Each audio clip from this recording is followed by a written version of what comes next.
I'm going to speak about my scientific journey, and I will start out with a very simple statement. I'm sure you know well, the notion that a picture is worth 1,000 words, or seeing is believing. That not only applies to our daily life, it also applies to sciences, because the natural sciences actually started historically when the light microscope was invented in the 17th century, because with light microscopy, mankind was able to see that each living being consists of cells as their basic units of structure and function. Bacteria were discovered, subcellular organelles such as the mitochondria, and so on. However, at some point people realized that it's very hard to get to smaller details, and that's why electron microscopy was invented in the mid of the 20th century. And an electron microscope doesn't work with light, it works with electrons and gets a higher spatial resolution. In fact, electron microscopy attains spatial resolution that really goes down to the atomic scale, even subatomic scale at some point. And as a result, many new things were discovered in the 20th century, such as viruses and even molecular structures, in fact. So I worked on improving the resolution of light microscopy. Now you may ask, why that? Because we have the electron microscope. The problem with the electron microscope is that we can see only that samples. That's a big problem. If you want to look inside a living cell and see what's going on inside a living cell, then we have to do it with light, because light is the only way by which you can kind of look into a cell and see what's going on with minimal invasion. Now, that's why it made a lot of sense to readdress the resolution issue and to ask, is there really no way to get beyond this barrier of about 200 nanometers? That's about, well, 1/5 of a millimeter. And that was a big incentive, of course, for me to look into it. But to be very honest with you, at the time I looked into this problem, I was not driven by a sort of idea of wanting to help biology. So I was just curious. I was young and kind of stupid, and I tried to take on this problem. So what was the problem? The problem can be explained in very simple terms. Sometimes you may think that physics is something very difficult. It's not. In the end, and I truly believe in this, physics boils down to very simple things. Now, the most important element of a microscope is the lens. And the lens, the role of a lens is nothing but to focus the light down to a point. Now, the interesting thing here is that light behaves like a wave. It is a wave in essence.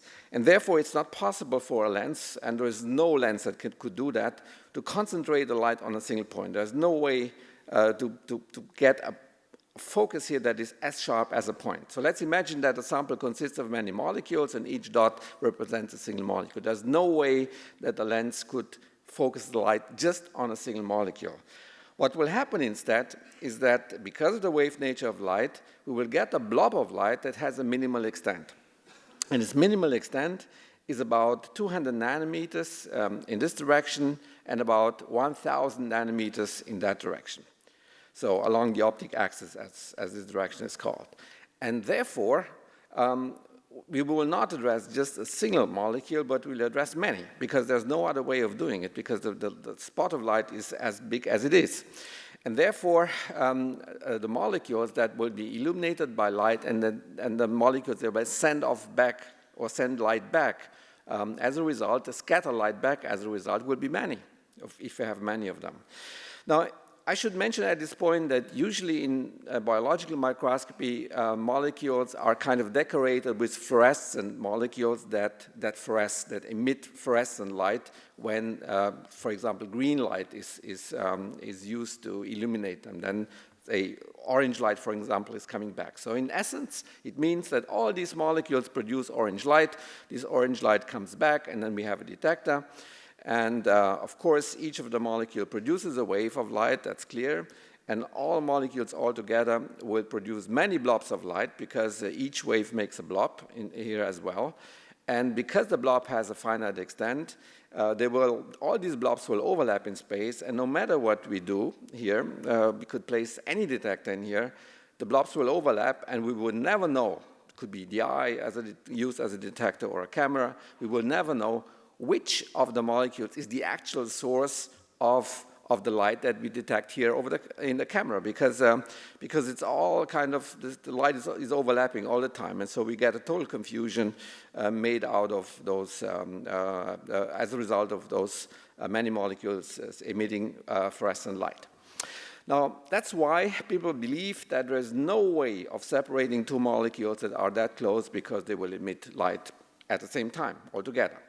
Now, the person who realized this was this man, Ernst Abbe. He lived at the end of the 19th century in Germany, and he kind of formulated this problem, this resolution problem, in an equation that is named after him. It's this equation. I'm not going to explain it to you, and it's not important in the end. This is just the wavelengths of light, and this in a denominator is a number.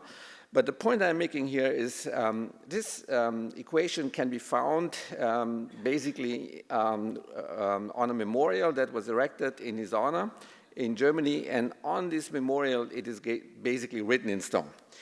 And not only it is written in stone here in Jena, which is a university town in Germany, you can find it basically in any textbook of physics or biology or even chemistry.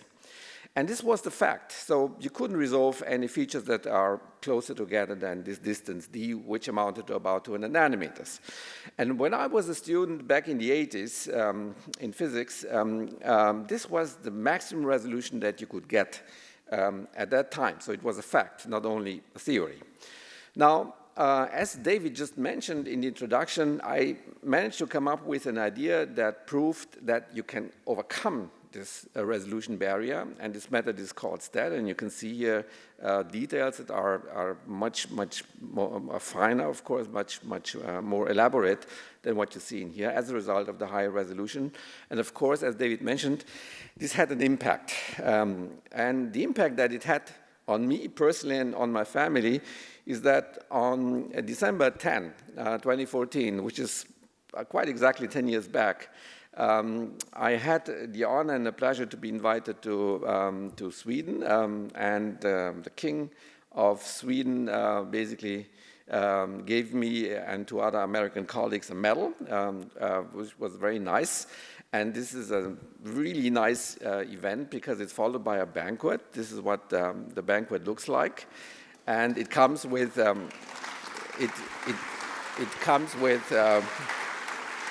with very good food, in fact, and very nice company. And Princess Madeleine, actually, she lived in Miami, by the way, and we talked about that on that evening.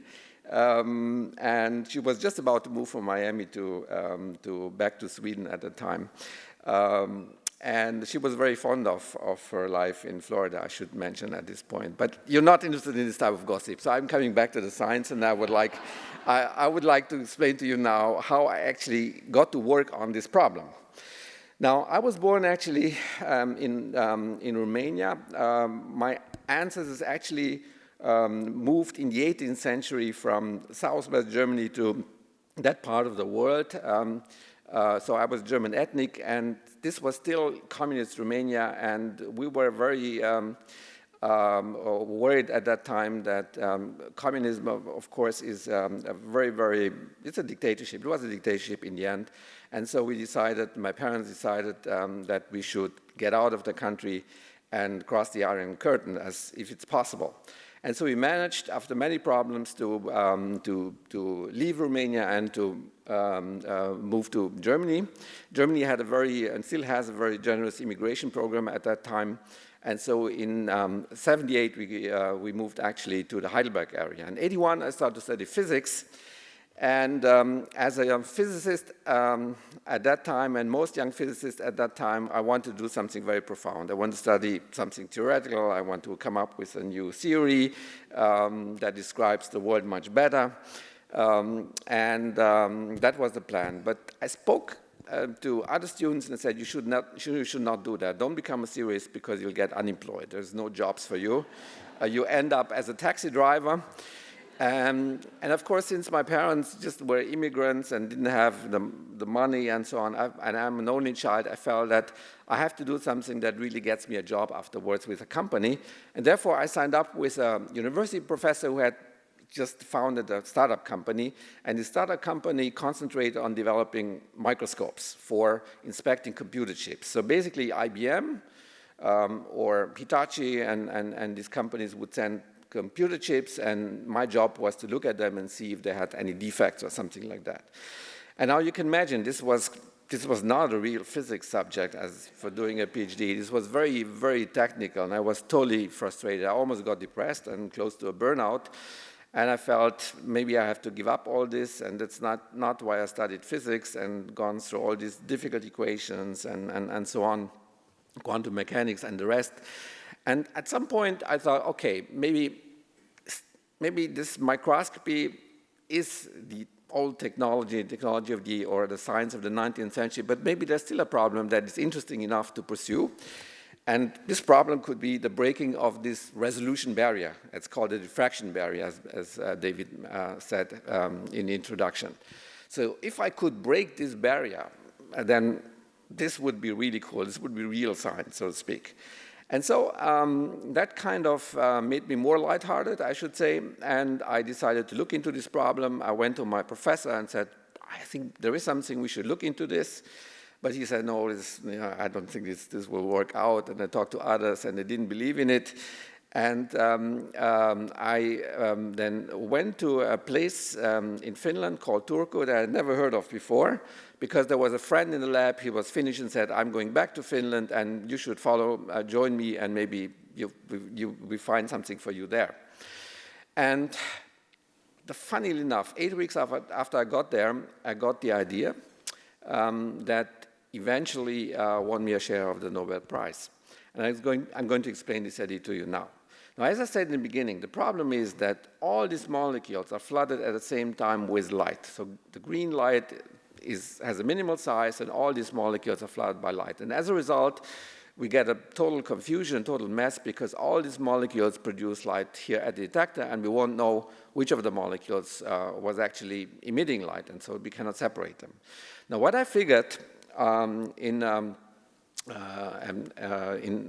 '93, living in a student dorm as a postdoc, I must say, I figured out that not only you can turn fluorescence on, so you not only can make molecules glow and emit a yellow light, but you can also turn them off. And people just forgot about it. They didn't think about that you could also turn them off. So I figured out if I could turn off some of the molecules and keep the one in the middle, then this would be the same as just addressing the one in the middle.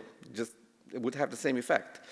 And so I figured out that if I change the beam of light such that it has a hole in the center, I could turn off all the other molecules, and only the one in the middle would remain. And in that case, we would just get a signal from here, and the mess that is up here at the detector will disappear. And so this was a very simple idea. And it dawned on me this could be a real breakthrough, because now, of course, we could see each molecule or each feature individually just by moving that hole across the sample, and then we could separate the features because we see them sequentially in time. Now, this was the idea. I called it STAT. This has something to do with the fact that this off-switching is called stimulated emission. That's a technical term in physics for that. Published it theoretically as a theoretical paper, as a proposal, but the problem was no one believed in this idea. And I didn't have a lab, really. The good side about it was that I didn't have a boss to share, so to speak, the idea with, in that sense, share the credit or so. But the problem was that I couldn't really prove experimentally that it worked. And so it took me about 3 years, eventually, to find a lab. And I barely survived just by licensing patents and getting handout money. It was not easy. And then Max Planck came to my rescue, I should say, back in '96, and I moved to Göttingen, where I'm still now at the Max Planck Institute for, it was called at the time, biophysical chemistry. And there I got a lab, and I could prove that the idea works. And now you see before and after, and it was clear that there is a clear difference. Here, these are so-called nuclear pore complexes that are much more clearly resolved than before. So I'm Just showing you a comparison picture here. This is after and now, and this is before. And now you see those details, of course, very, very clearly. So here this is before and this is after. And so actually this picture is can be found in any textbook in the German-speaking world, in Switzerland, Austria, and Germany, for textbook biology textbooks in high schools. Now, this is what it looks like, what it looked like back then, say a decade ago. This was kind of experimental laboratory because you have to find out if it works and how it works. Then in 2014, it became commercially available in various formats, even in such a compact way. And one of them is here at the Max Planck Florida Institute for Neuroscience. And now there's over 1,000 labs using this technique. Now, this picture was actually taken with one of these commercial systems, and it made it actually on the official poster of the 2014 Nobel Prize in Chemistry, showing this methodology called STAT, and another methodology which was developed by two American colleagues, Eric Betzig and W. Myrna. It has the same principle of operation of turning molecules on and off, but that turn the molecules on and off individually. And that has advantages and disadvantages, and so both methods altogether, of course, kind of form the basis of the field. Now, what these methods also have in common was the fact that, in principle, both could get a resolution that is truly molecular, 1 nanometer size of a molecule. But in fact, at the time the prize was given, back in 2014, the resolution wasn't that good. It was just 20 nanometers. It was 20 times the size of a molecule. And so that bothered me, and I wanted to get better. And so, as David mentioned, I wanted to reach the eventual final goal that is possible, namely the 1 nanometer molecular size resolution. And so I figured out that the combination of the strengths of the two methodologies, the one that I came up with and the other one that my American colleagues came up with, by combining it in a non-trivial way, you can improve the resolution even further.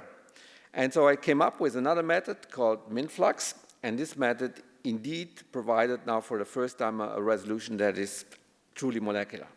And now you see again these pore complexes, and each of these dots can be associated with individual molecules. So the resolution is truly molecular. So this is one molecule, this is another molecule, and so on. Is 10 times better than the method that got the prize, and 100 times better than what people thought that would be the end of the story 25 years back. So it's 100 times better. Now, this, of course, is a very robust method as well, and has become commercially available. So the latest edition of this high-end resolution microscope that really provides molecular scale resolution was released actually last week at the biophysical meeting, American Biophysical Meeting in Los Angeles. So I very much look forward to many labs using this cutting-edge technology, because it will be very helpful. So what is it good for? Well, it is good to speak very generally, for understanding how cells actually work, both healthy cells and disease cells. And we know for 150 years that basically every disease, no matter what it is, cancer, infection, whatever, is a malfunctioning of the cell. So understanding the cell much better will definitely help us to find a remedy for an illness. But there is a specific idea that really keeps me up at night. The resolution is now so good, so good. 5 years back, or even 3 years back, people couldn't have imagined that it would become so good, that we have now the chance of seeing how proteins, individual proteins, actually work. So this is a kind of cartoon of a protein, a very important protein. And we know the structure of proteins very well, because there's many methods out there that give us structure of proteins. In fact, the last Nobel Prize in Chemistry was given to a computational prediction of protein structure. However, there's no serious or very good method out there that would tell us how proteins actually work. And when they work, they change their shape. They make a so-called conformational change. They kind of change their